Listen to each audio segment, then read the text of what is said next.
The Vailori Empire had ruled the Andara star cluster for 12,000 years.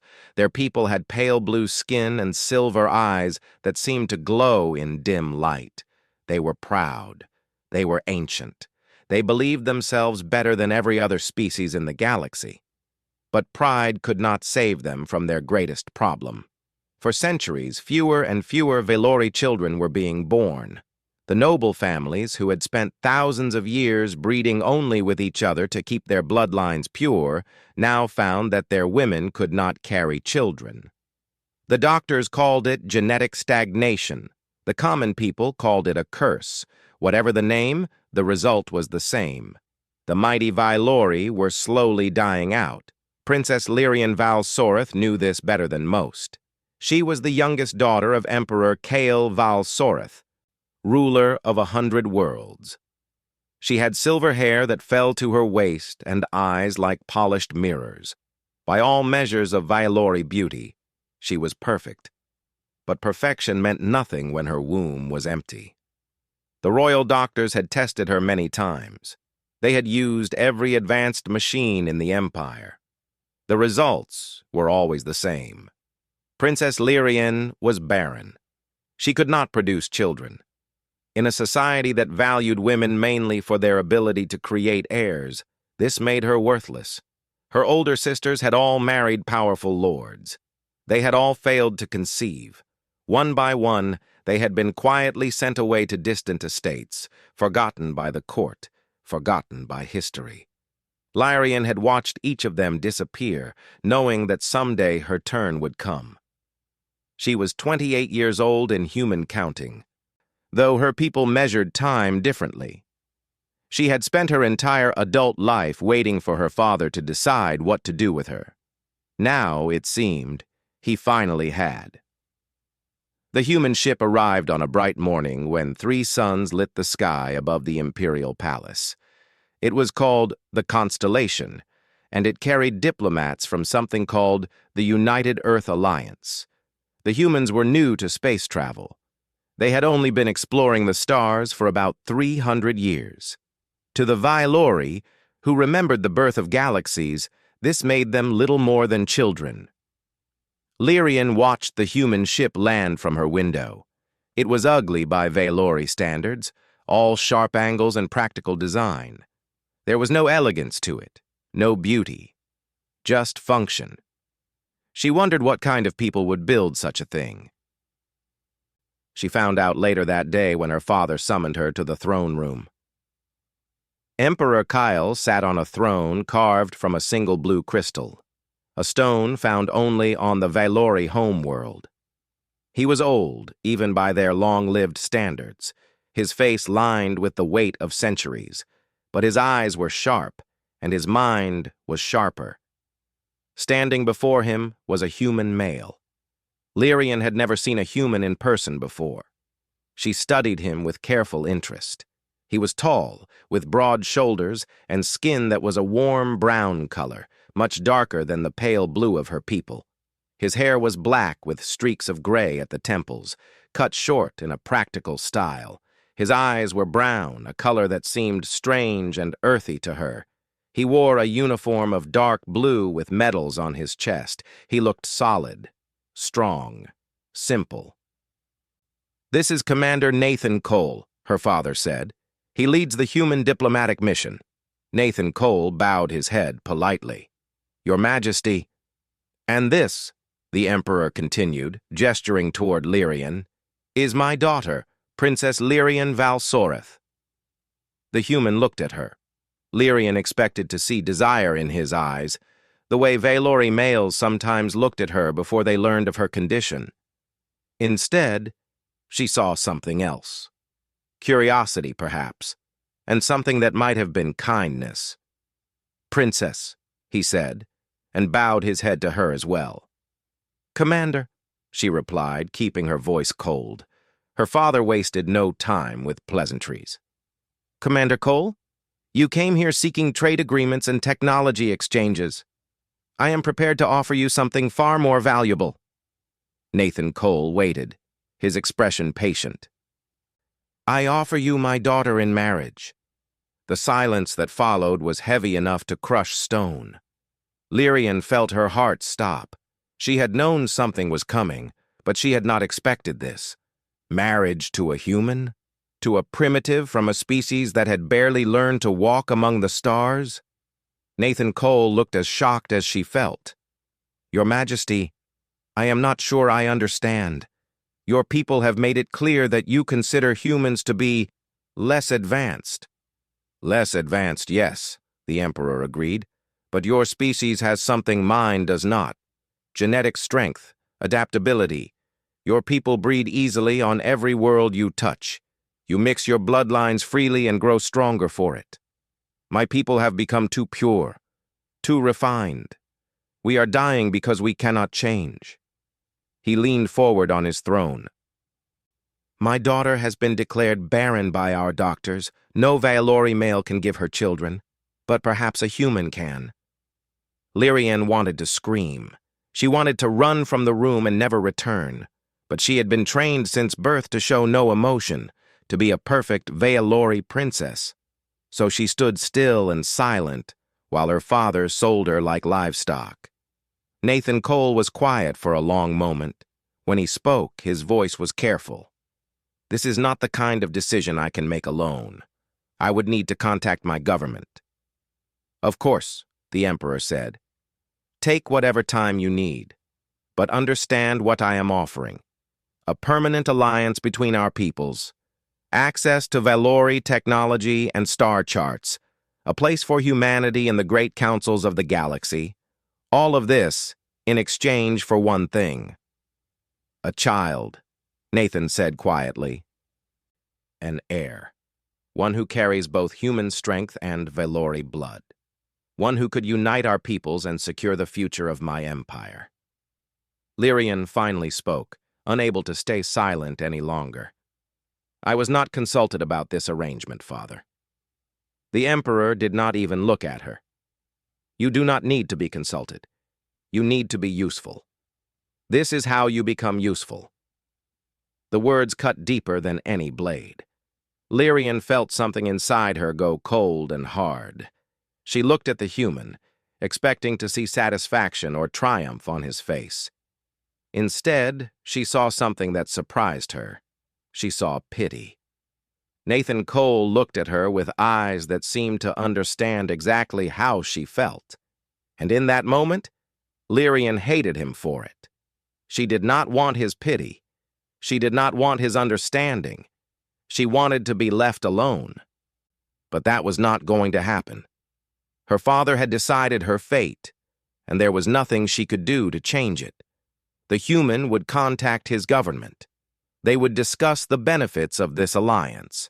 And in the end, they would say yes, because humans were ambitious and hungry for power, just like every other species in the galaxy. Lyrian would become a bride to a primitive, a vessel for hybrid children, a tool for political gain. She had never felt more alone in her life. The wedding took place 3 months after the first meeting. Nathan Cole had contacted Earth, and Earth had said yes. The chance to ally with the ancient Valori Empire was too valuable to refuse. One man's sacrifice was a small price to pay for the future of humanity. Nathan did not think of himself as a sacrifice. He thought of himself as a soldier following orders. He had spent his whole life following orders. This was just one more mission. But standing in the great temple of the Valori homeworld, wearing formal robes that felt strange against his skin, he wondered what he had gotten himself into. The temple was enormous. Crystal pillars rose toward a ceiling so high it disappeared into shadow. Thousands of Valori nobles filled the seats, their pale blue faces watching with expressions that ranged from curiosity to disgust. Nathan could feel their judgment pressing against him like a physical weight. He was a primitive in their eyes, a clever animal that had learned to use tools. The fact that he was about to marry a princess of the blood made everything worse.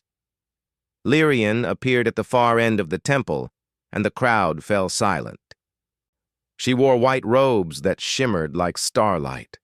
Her silver hair was arranged in an elaborate style with crystals woven through it. She looked beautiful in a way that seemed almost unreal, like a statue come to life. Her face showed no emotion at all. She walked toward him slowly, each step measured and precise. When she reached his side, she did not look at him. Her eyes stayed fixed on the altar ahead. The ceremony was long and complicated. Nathan did not understand most of it. He repeated words in the Valori language when he was told to, bowed when he was told to, and stood still when he was told to. He felt like a puppet with someone else pulling the strings. When it was over, they were married. Princess Lyrian Val Soreth was now his wife. He was now a member of the imperial family, at least in name. The feast that followed was even more uncomfortable than the ceremony. Nathan sat at a high table beside Lyrian, eating food that tasted strange and watching dancers perform movements he did not understand. No one spoke to him except when required by formal protocol. Lyrian did not speak to him at all. When the feast finally ended, servants led them to their new chambers. The rooms were large and beautiful, filled with furniture made from materials Nathan could not identify. A massive bed dominated the sleeping area, covered in silks that probably cost more than his entire salary. As soon as the servants left, Lyrian moved to the far side of the room.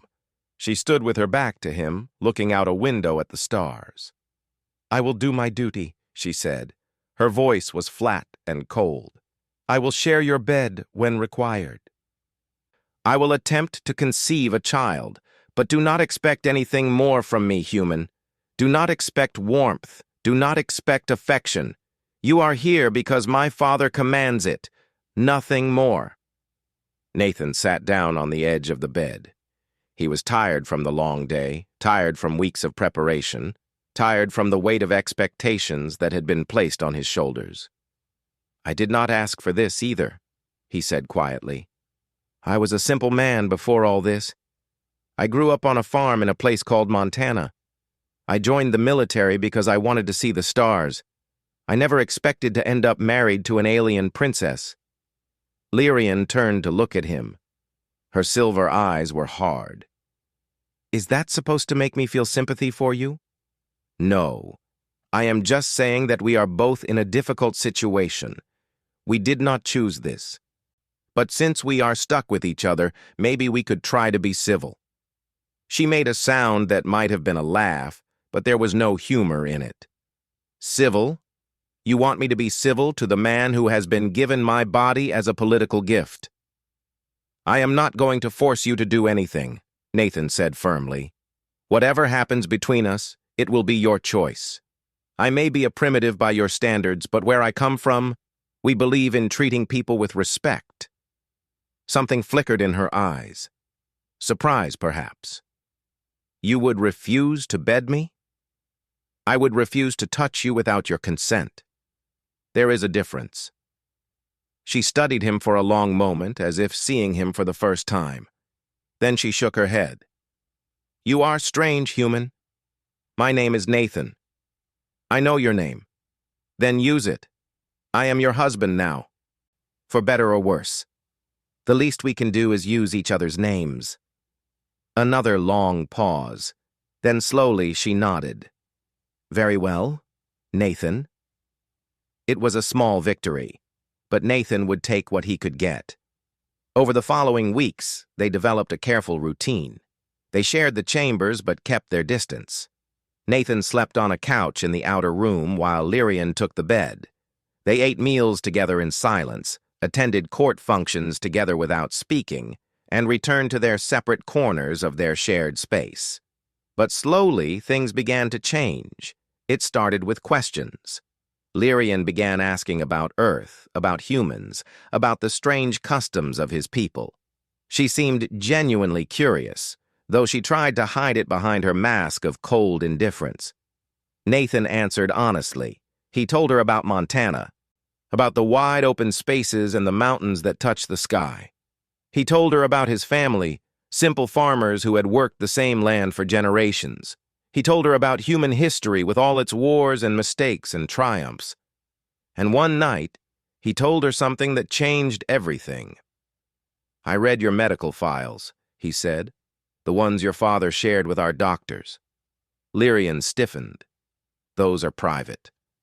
"I know, but I needed to understand what I was getting into. And what I found was interesting." "What do you mean?" Nathan leaned forward. "You are not really barren, Lyrian. Your body is perfectly capable of carrying children. The problem is compatibility. Your reproductive system has evolved in a very specific direction over thousands of years. It does not match well with Valori males anymore. Your gene pool has become too narrow." She stared at him. "That is not what the doctors told me." "Because they only looked at Valori biology. Human doctors looked at it differently. They think that human genetics might be compatible with yours in ways that Valori genetics are not. We are more flexible, more adaptable." For a long moment, Lyrian said nothing. Then Nathan saw something he had not seen before. A tear running down her pale blue cheek. "All my life," she whispered, "I have been told that I am broken, that I am defective, that I have no value because I cannot produce heirs." "You are not broken," Nathan said gently. "You are just different. And sometimes different is exactly what is needed." She looked at him with eyes that held a new emotion, something fragile and uncertain. Something that might have been hope. 3 months passed, and Lyrian began to change in ways she did not expect. It started with small things. She stopped leaving the room whenever Nathan entered. She began to sit closer to him during meals. When he spoke, she actually listened instead of pretending he was not there. She found herself curious about him in ways that confused her. He was so different from the Valori males she had known all her life. They were cold and calculating, always measuring the political value of every word and action. Nathan was warm and direct. He said what he meant, and meant what he said. There was no hidden agenda behind his brown eyes. One evening, she asked him about his childhood.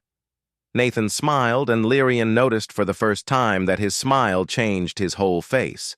It made him look younger, softer, more approachable. "I grew up on a ranch," he said. "My parents raised cattle and grew crops. It was hard work, but good work. I learned how to ride horses before I learned how to read." "Horses?" Lyrian asked. "What are horses?" Nathan laughed. It was a warm sound, full of genuine amusement. "They are animals, big animals with 4 legs. Humans have been riding them for thousands of years. They are beautiful creatures, smart and loyal. I will show you pictures sometime." "I would like that." The words surprised her as much as they surprised him. She had not meant to say them, but they were true. As the weeks passed, they began to spend more time together. Nathan taught her card games from Earth. Lyrian taught him the basics of Valori music. They walked together in the palace gardens, talking about everything and nothing.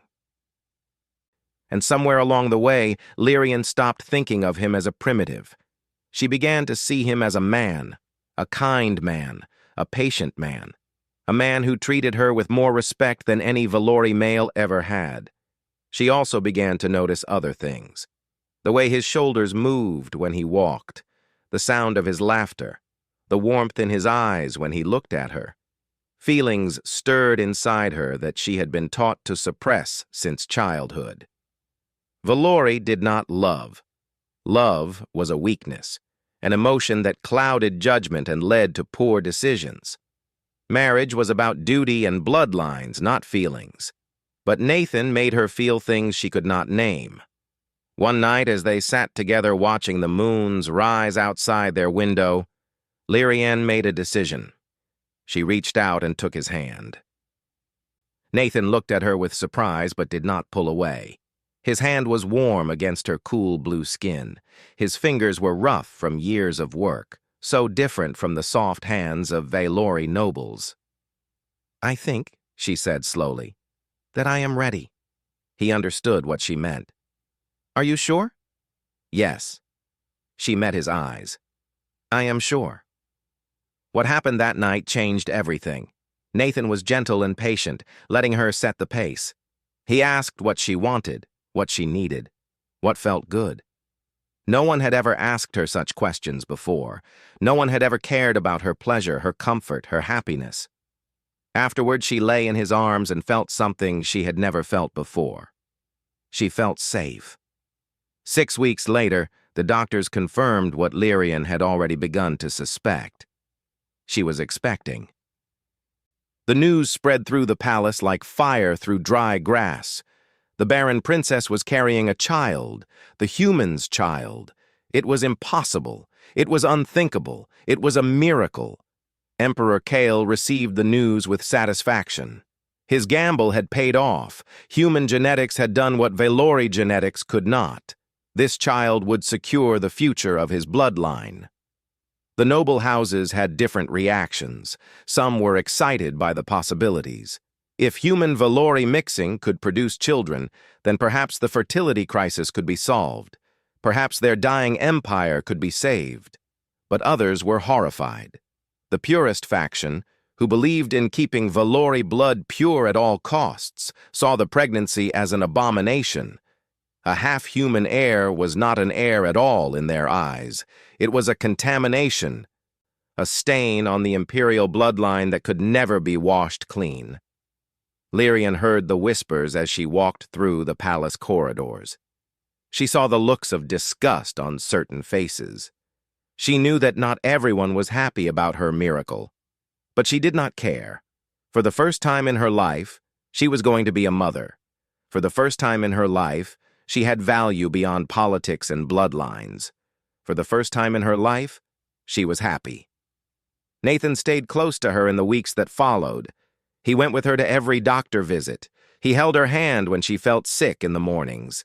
He talked to her belly, telling their unborn child stories about Earth and Montana and horses.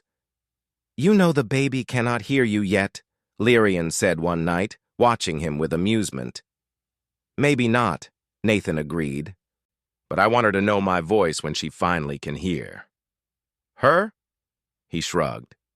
Just a feeling. Lyrian smiled. She was doing that more often now, smiling. It still felt strange on her face, but Nathan made her want to do it anyway. Tell me about snow again, she said, settling back against the pillows. Her belly was just beginning to show, a small curve beneath her robes. Nathan settled beside her and began to talk. He told her about winters in Montana, about white fields that stretched to the horizon, about the way fresh snow sparkled in the morning sun. He told her about snowball fights with his brothers, about building snow forts, about drinking hot chocolate by the fire while storms raged outside. It sounds beautiful, Lyrian said softly. It is. And someday, I will take you there. You and our daughter. We will build a snowman together. What is a snowman? Nathan laughed and pulled her closer. I have so much to teach you. Lyrian rested her head on his shoulder and felt his warmth against her skin. Outside, the stars wheeled across the sky, ancient and eternal. Somewhere out there was Earth, a small blue world full of strange wonders she had never seen, and growing inside her was a child who would belong to both worlds. She placed her hand on her stomach and felt something that might have been her daughter moving. I love you, she whispered. She was not sure if she was talking to Nathan or the baby. Perhaps it did not matter. Perhaps love was big enough for both of them. Not everyone in the Empire celebrated the princess's pregnancy. Lord Varath Val Torin stood in his private chambers, staring at a holographic display that showed Lyrian walking through the palace gardens. Her hand rested on her swelling belly. The human walked beside her, his arm around her waist. They were laughing together. The sight made Varath sick. He was the Emperor's nephew, the son of the Emperor's younger brother, who had died in a border skirmish decades ago. For most of his life, Varath had believed that he would inherit the throne. The Emperor's daughters had all been declared barren. There were no male heirs. When the old man finally died, the crown would pass to Vareth. That was how it was supposed to happen. But now everything had changed. This half-breed child growing inside Lyrian's womb would have a claim to the throne. Even worse, if the hybrid proved healthy and strong, other nobles would rush to marry their daughters to humans as well. The pure Velori bloodline would be contaminated within a generation.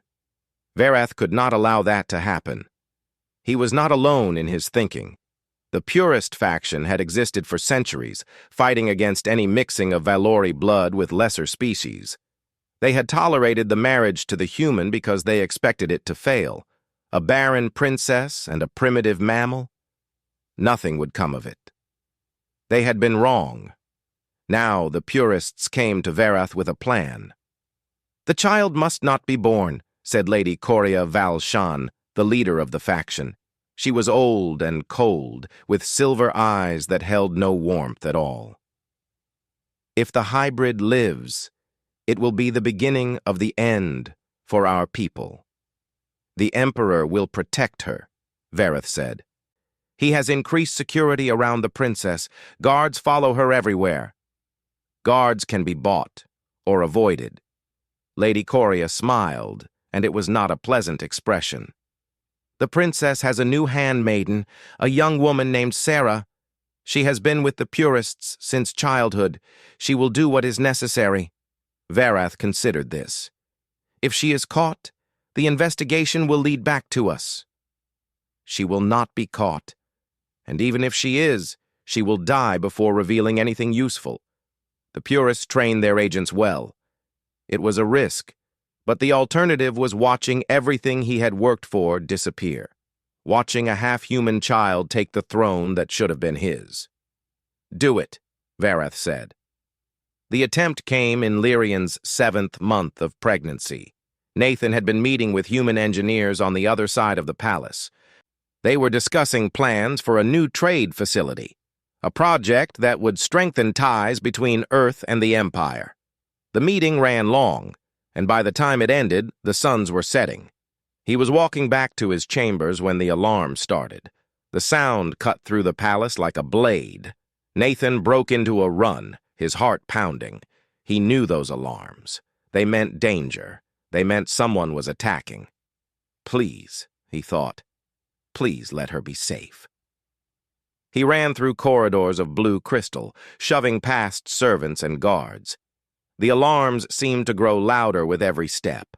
By the time he reached Lyrian's chambers, he could barely breathe.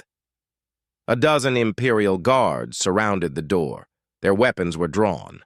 When Nathan tried to push through, they blocked his path. "Let me in," he demanded. "That is my wife in there." "The princess is safe," one of the guards said. "The threat has been contained." Nathan did not care about contained threats. He cared about Lyrian. He cared about their daughter. He pushed harder, and something in his eyes must have convinced the guards, because they finally stepped aside. The scene inside made his blood run cold. Lyrian sat on the floor, her back against the wall. Her silver hair was wild and tangled. Her robes were torn. In her hand, she held a knife covered in blue blood. On the floor in front of her lay a young Velori woman. One of her handmaidens. Sarah, Nathan remembered. She had only been serving Lyrian for a few weeks. Sarah was dead.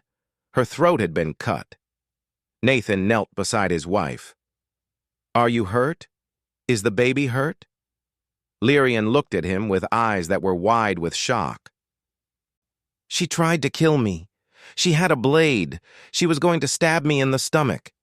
But you stopped her. I did not know I could do that." Lyrian's voice trembled. "I did not know I had such violence in me. When she raised the blade toward my child, something happened. Something woke up inside me. I took the knife from her and I just...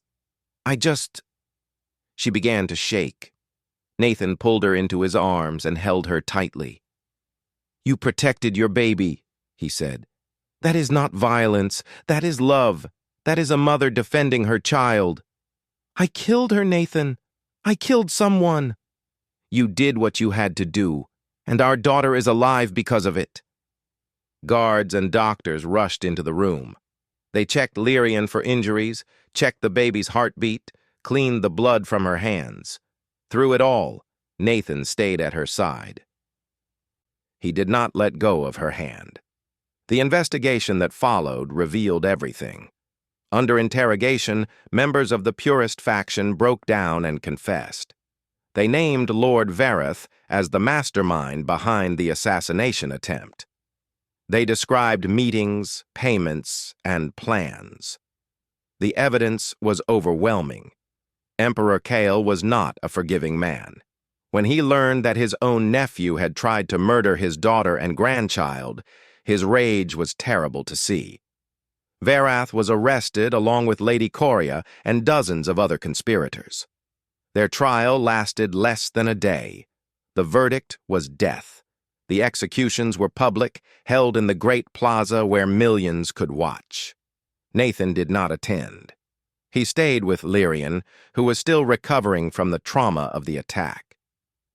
"It is over," she said quietly as they watched the broadcast together. On the screen, Vareth was led to the execution platform. His face was pale with fear. "Is it?" Nathan asked. "There will be others who think like he did. Others who do not want our daughter to exist." "Yes, there will always be others." Lyrian placed her hand on her belly. "But they will not succeed. I will protect her with my last breath, and so will you." Nathan covered her hand with his. "Always." On the screen, the execution began. Nathan looked away, but Lyrian watched until the end. When it was over, she let out a long breath. "He was my cousin," she said. "I played with him when we were children. I never thought he would try to kill me. Power makes people do terrible things." "Yes, it does." She turned to look at him. "Promise me something, Nathan. Promise me that we will raise our daughter differently. That we will teach her to be good and kind, not cruel and ambitious. That we will never let power corrupt her." Nathan kissed her forehead. "I promise." Outside, the suns had set and the stars were coming out. Somewhere among those stars was Earth, a blue marble hanging in the void. And somewhere inside Lyrian's womb, their daughter was growing stronger every day. The conspiracy had failed. The child would be born, and nothing would ever be the same. The labor began on a quiet night when the moons were full. Lyrian woke Nathan with a hand on his shoulder. Her face was calm, but her silver eyes were bright with pain. "It is time," she said. They had prepared for this moment. Doctors had been standing by for weeks, ready at a moment's notice. Human medical experts had traveled from Earth to assist, bringing equipment and knowledge that the Vylori did not have. This was the first human Vylori birth in history. No one knew exactly what to expect. Nathan helped Lyrian to the medical wing of the palace. She walked slowly, stopping every few minutes when contractions seized her body. She did not cry out. She barely made a sound. Her Vylori training held, even now. The birthing chamber was filled with doctors from both species. Machines beeped and hummed. Screens displayed information that Nathan could not read. He felt useless surrounded by so much technology, but he refused to leave Lyrian's side. "Talk to me," she gasped, as another contraction hit. "Tell me about the snow." So Nathan talked. He described the winters of his childhood, painting pictures with words while his wife fought to bring their daughter into the world. He told her about the quiet mornings after a storm, when the world seemed wrapped in white silence. He told her about his mother making pancakes, about his father reading by the fire, about the dogs that slept at his feet. "It sounds so peaceful," Lyrian whispered. "It was. And someday we will take our daughter there. She will run through the snow and make angels in the drifts.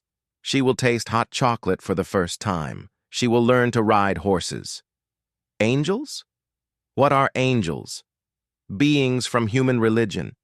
They have wings and watch over people." When children lay in the snow and move their arms and legs, they leave marks that look like wings. We call them snow angels. Lyrian tried to smile, but another contraction turned it into a grimace. She squeezed Nathan's hand so hard he thought the bones might break. Hours passed. The labor was longer and harder than anyone had expected. The doctors exchanged worried glances that Nathan tried to ignore. He focused on Lyrian, on keeping her calm, on reminding her to breathe. "You are doing so well," he told her. "You are so strong. Our daughter is lucky to have you as her mother." "I am frightened," Lyrian admitted. It was the first time she had ever said those words out loud. Valori did not admit fear, but this was not a normal situation. Nothing about this was normal. "I know. I am frightened too, but we are going to get through this together." More hours passed. The suns rose and filled the chamber with golden light. Lyrian was exhausted, her silver hair soaked with sweat, her body trembling with effort. But she kept fighting, and then finally the doctors said the words they had been waiting to hear. "It is time to push." What happened next was a blur of pain and noise and frantic activity. Nathan held Lyrian's hand and whispered encouragement. The doctors shouted instructions, machines beeped louder and faster, and then a new sound filled the room, a baby's cry. The cry was strong and loud, echoing off the crystal walls. It was the most beautiful sound Nathan had ever heard. "She is healthy," the lead doctor announced, holding up a small, squirming bundle. "She is perfect." They placed the baby in Lyrian's arms.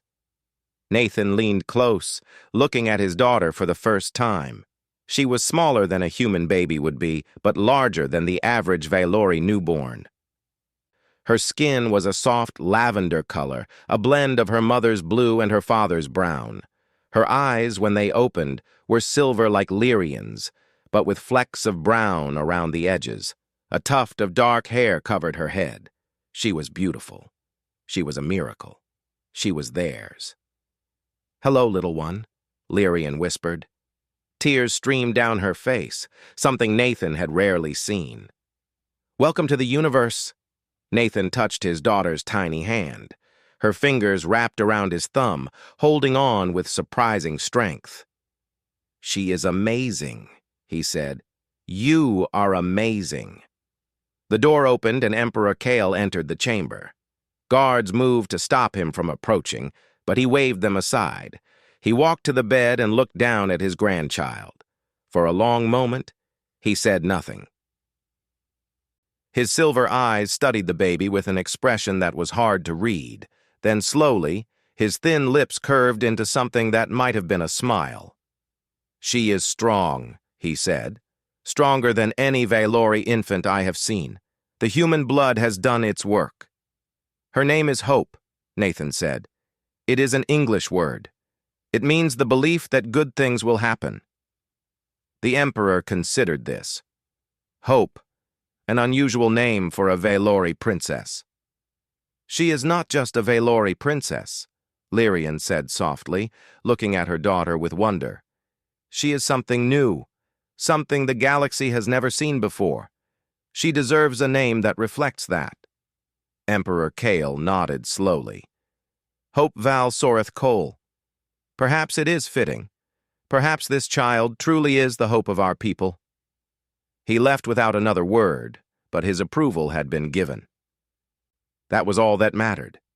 The news of the birth spread across the empire within hours. A healthy hybrid child had been born. The Barren princess had become a mother. Human genetics had proven compatible with Valori in ways that no one had expected. Within days, messages began arriving from across the galaxy. Other species, facing their own fertility problems, wanted to know more. The Raythani, the Korvath, the Seleni, all of them had watched this experiment with careful attention.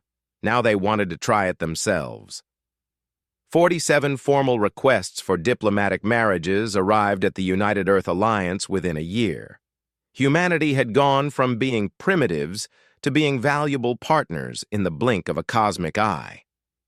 20 years later, Princess Hope Val Soreth Cole stood on the bridge of a diplomatic vessel, watching Earth grow larger in the viewscreen.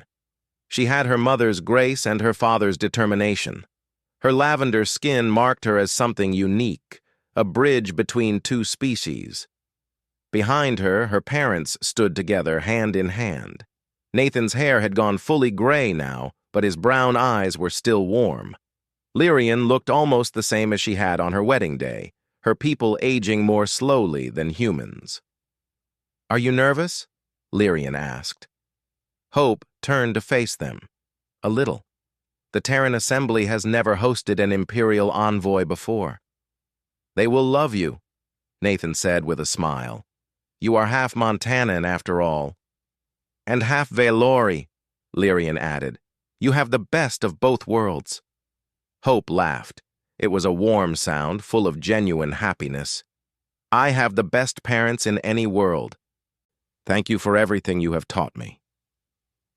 Nathan pulled both his wife and his daughter into an embrace.